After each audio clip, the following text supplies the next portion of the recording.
Hello student, this is Mohammad Bilal Rahmani. Today we are going to discuss one or more question. Question is a CSIR NET June 2020. Okay. Question is a linear algebra, basic properties and characteristic polynomials and some results से आपका ये question पूछा गया है। Question को एक बार आप read कर सकते हैं, बहुत ही इजी क्वेश्चन आपका है। एक रिजल्ट और कैरेक्टरिस्टिक पॉलिनोमियल के कुछ लॉजिक से आपका ये क्वेश्चन हो जाएगा। पहले आप क्वेश्चन को एक बार रीड कर लीजिए।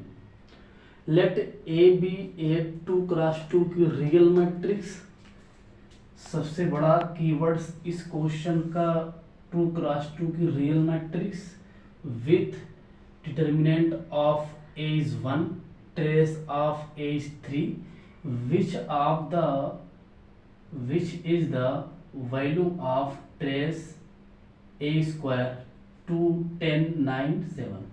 आपका ये क्वेश्चन है, आपको एक मैट्रिक्स दिया गया है, वो मैट्रिक्स क्या है उसके बारे में नहीं पता है, मैट्रिक्स क्या है क्या नहीं है, ठीक है। उसके एंट्रीज सिर्फ रियल कहा है और डिटर्मिनेंट 1 है और ट्रेस 3 है। इन्होंने बस इस पे बात किया है, उसके बारे में कुछ नहीं बात किया है कि मैट्रिक्स के अंदर कौन कौन से कंपोनेंट आएंगे। इतना कहा है कि रियल कंपोनेंट्स आएंगे। तो एक बार इस क्वेश्चन को अगर इस तरह से क्वेश्चन हमको मिले तो उसके लिए सबसे बड़ी चीज़ है सोचे कैसे, हाउ टू अप्रोच। सबसे बड़ी चीज़ होती है कि मुझे क्या गिवन किया गया है। दूसरी बात, उस जो मेरा हाइपोथेसिस है वो क्या इनफ है इस क्वेश्चन के लिए, जो मुझसे वो कंक्लूजन मांग रहा है क्या वो इनफ है, वो देखना पड़ता है, ठीक है। तो हाइपोथेसिस एकदम करेक्ट है, कोई दिक्कत नहीं है। कंक्लूजन भी ठीक है, कंक्लूजन के लिए एक रिजल्ट पे काम किया है और हाइपोथेसिस के लिए उन्होंने एक छोटी सी टॉपिक पे काम किया है, कैरेक्टरिस्टिक पॉलिनोमियल के बारे में। अगर किसी मैट्रिक्स का ऑर्डर 2 होता है, अगर इसके सॉल्यूशन के बारे में बात किया जाए, अगर एक मैट्रिक्स है और उसका जो ऑर्डर 2 है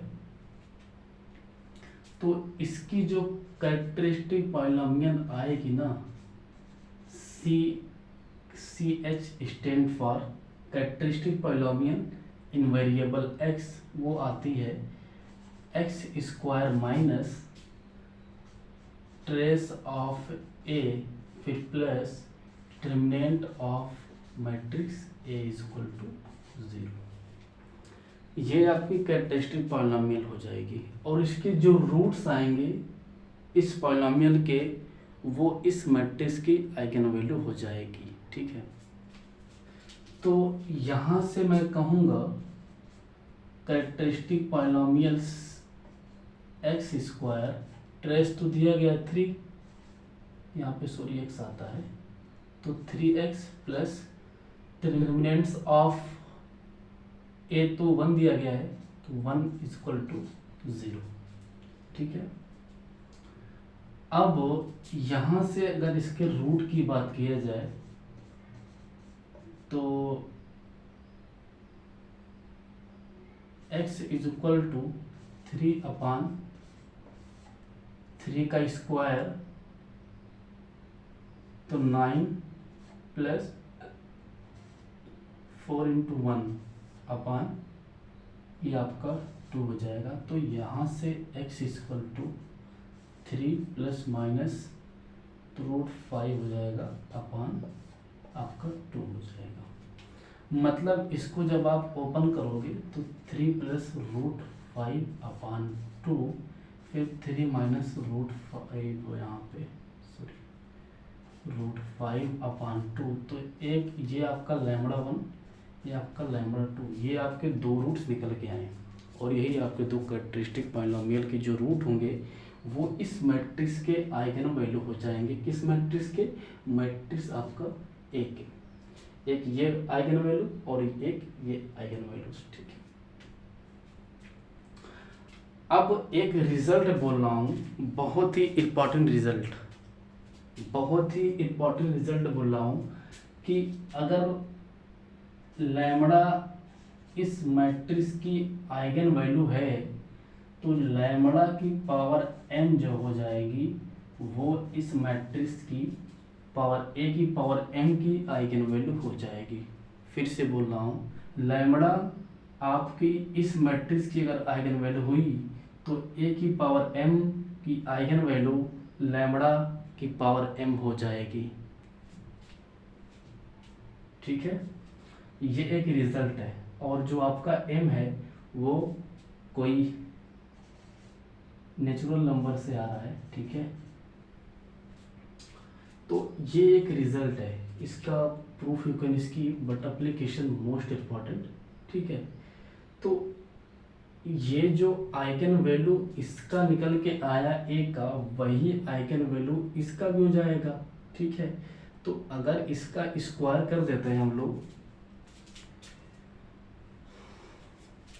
यहाँ से अगर लैम्बडा 1 का स्क्वायर कर, लैम्बडा मुझे मिल गया कितना, 3 प्लस रूट 5/2। इसका अगर हम स्क्वायर कर देते हैं लैम्बडा 1 का स्क्वायर, तो 3 प्लस 3 का स्क्वायर हो जाएगा। तो अगर इसको हम ओपन करेंगे तो 3 स्क्वायर प्लस 5 प्लस 2 3 जा 6 रूट 5/4। ठीक है, इसको थोड़ा सा अगर सिंप्लीफाई कर लें तो वो 3 का स्क्वायर हो जाएगा और 9 प्लस 5, तो 9 प्लस 5 तो 14 हो जाएगा। 14 प्लस 6/√5, ये आपका हो जाएगा 4। ठीक है, आपका ये निकल के आया। अब यहाँ से अगर लैम्बडा 2 निकालेंगे आप, लैम्बडा 2 अगर आपने निकाला तो 3√5/2, इसका अगर आपने स्क्वायर किया तो ये इसका पूरा स्क्वायर हो जाएगा, होल स्क्वायर। तो इसको अगर आपने ओपन किया तो 9 है ना, 9 हो जाएगा और ये प्लस 5 हो जाएगा। तो यहाँ पे आएगा 6√5/4। ठीक है, तो यहाँ पे आएगा 14 प्लस 6/4 हो जाएगा। अब लैम्बडा 1 स्क्वायर लैम्बडा 2 स्क्वायर, ये जो लैम्बडा 1 स्क्वायर लैम्बडा 2 स्क्वायर हो जाएंगे, ये इस मैट्रिक्स ए स्क्वायर के आइगन वैल्यू हो जाएंगे। जब ये आइगन वैल्यू हो जाएंगे तो आइगन वैल्यू का जो सम होता है वही उस मैट्रिक्स का ट्रेस भी हो जाएगा। ठीक है, इस मैट्रिक्स का जो आइगन वैल्यू होगा वही इस मैट्रिक्स का ट्रेस भी हो जाएगा। तो इन दोनों को अगर हम सम कर देंगे तो वो इनके ट्रेस के इक्वल आ जाएगा। ये भी एक रिजल्ट है। ठीक है, तो इन दोनों को अगर हम सम करते हैं तो 14 तो 28 हो जाएगा, 28, और ये जो प्लस माइनस तो उड़ जाएंगे, अपान ये 4 हो जाएगा। तो यहाँ पे इसका आंसर 7, यानी इसका ऑप्शन 4 इज करेक्ट। ठीक है, इसका ऑप्शन 4 इज करेक्ट। और ये क्वेश्चन आपका पार्ट बी का था, तो पार्ट बी का तो इसके 3 ऑप्शन ऑटोमेटिक आपकी डिस्कार्ड हो जाएंगे कि आपका ऑप्शन 4 करेक्ट हो गया इस लॉजिक से। ठीक है, और क्वेश्चन देखिए थोड़ा सा कैलकुलेशंस हैं, बट इसका जो मेन ये वाला कीवर्ड्स, ये रिजल्ट, और उसके बाद एक लैम्बडा की पावर यानी लैम्बडा अगर ए का आइगन वैल्यू है तो लैम्बडा की पावर एम भी ए की पावर एम की आइगन वैल्यू हो जाएगी। ये आपका 2 रिजल्ट। और उसके बाद जो सम ऑफ यानी 2 आइगन वैल्यू है, यानी जो आइगन वैल्यू का सम होता है वो उस मैट्रिक्स का ट्रेस के इक्वल आता है। तो यहाँ से 2-3 रिजल्ट, एक ये रिजल्ट और एक ये आपका कॉन्सेप्ट, और उसके बाद आपकी काफ़ी 1-2 रिजल्ट पे तो काम हुआ है। बाकी ये और चीज़ें बेसिक है, ये जो हम क्लास 12 से पढ़ के आ रहे हैं, 9th-10th से, शीतराचार्य से इसके रूट निकालना, तो इस हिसाब से क्वेश्चन पूछेंगे। और भी क्वेश्चन पूछते हैं, कोई ज़रूरी नहीं है रिजल्ट पे क्वेश्चन पूछा जाता है, आगे भी पूछेंगे, है ना। रिजल्ट पे, एप्लीकेशन पे, इन्हीं सभी पे क्वेश्चन पूछते हैं, क्योंकि उनके पास कोई और ऑप्शन ही नहीं है। इतने सारे क्वेश्चन कहाँ से बनाएंगे वो, बनाते बनाते जो प्रोफेसर्स हैं बेचारे वो भी थक जाते हैं।